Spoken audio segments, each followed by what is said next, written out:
I was living with a Palestinian family in East Jerusalem, and I was living with them for around a month before we were all evicted from that home. And I stayed with them on the streets for a few more weeks, living on the pavement opposite their home, watching as American citizens who were the settlers who had stolen our home walked in and out and high-fived and made jokes with the Israeli soldiers. But the point I was going to make is that they started a non-violent demonstration every Friday in that neighborhood, a neighborhood called Sheikh Jarrah. And I went to the first ever demonstration, and there were around 30 or 35 people. And now there's 500 people every Friday marching in that neighborhood in Jerusalem. And the way I see it is that if we could make demonstrations like that here in this city and in cities across America and across the world, then not only would it become a huge story in the media as to why this is becoming such a big and wide movement, but also it's a way that we could build a campaign here to support the campaign of non-violent resistance that's growing in Palestine.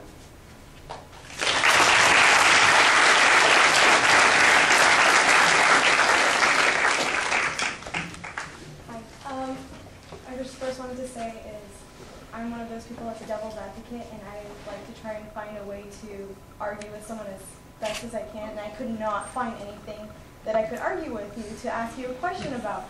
So, like, just everything was just a fact of a fact of a fact. So, how, as a student, as a young person, as a Muslim, how do I find information like you do and learn how to talk to people in the way that you do without getting into the whole emotional, this is my land, this is your land, these are my people? So, because that's the way we should be arguing, if we are going to argue at all. So, that's my question.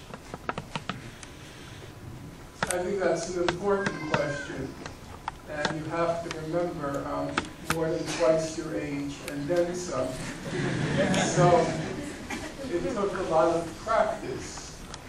Some of you have seen, I'm told, some of the YouTubes on me in years past when I wasn't quite as calm and quite as refined and reasonable in my presentation.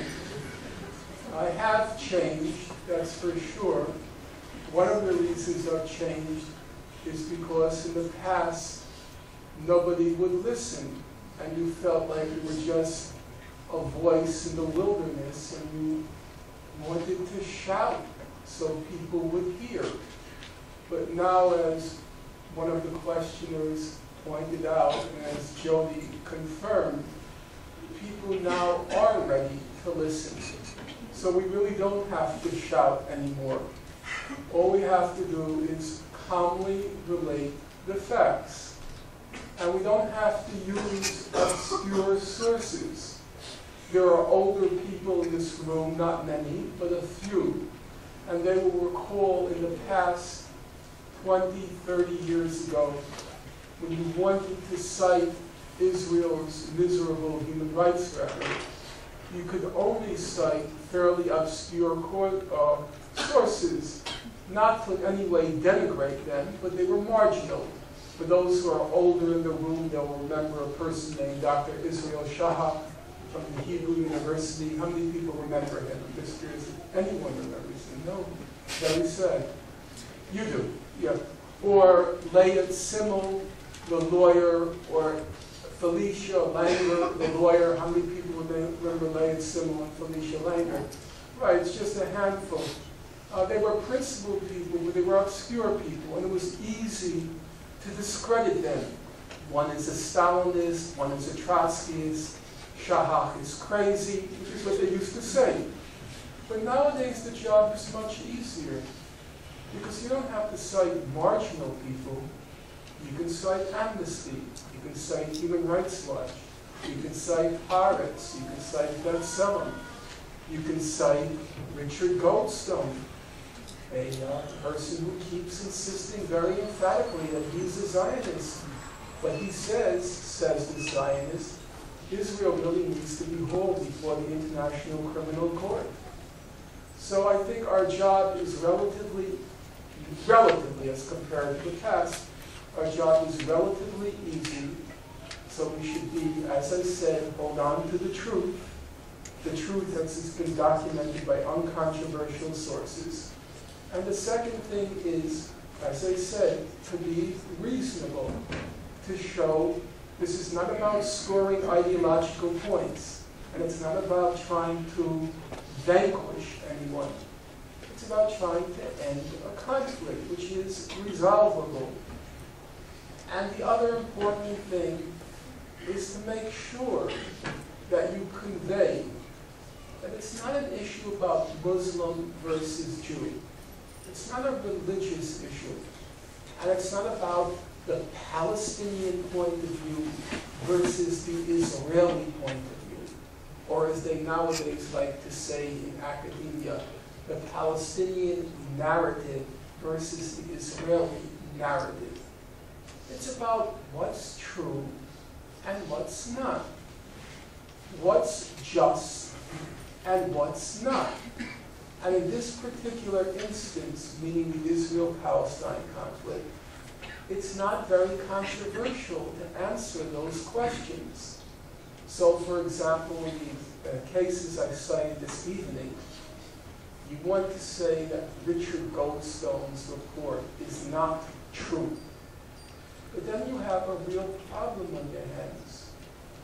Because, as I said, Mr. Goldstone concluded with all the other human rights organizations concluded.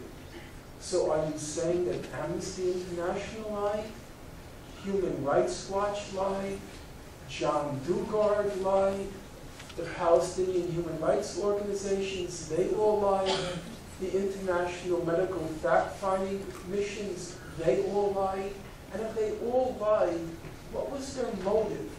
Are they all anti-Semites? And how did they coordinate this conspiracy? And once you start following that path, it's quite clear that what Mr. Goldstone wrote was uncontroversially true.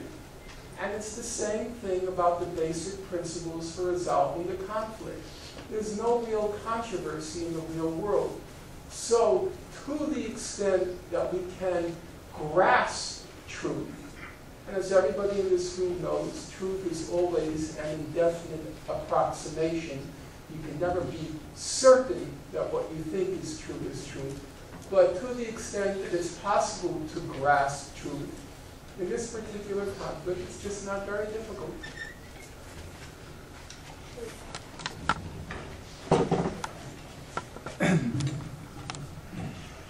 You gotta excuse me for messing with the mic. I'm a stand-up comic. I have to get close to my face. Also, as an atheist, I see this as simply a matter of human solidarity.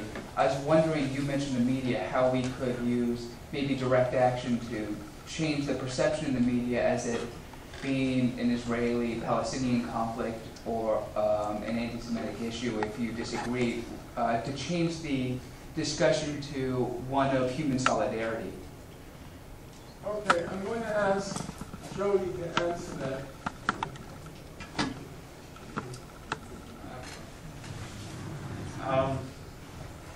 Okay, well, one interesting thing that I'd like to mention is that during the 9 months I spent in Palestine, I was also working as a journalist, writing for an online magazine from the UK called Control Alt Shift, funded by an organisation called Christian Aid.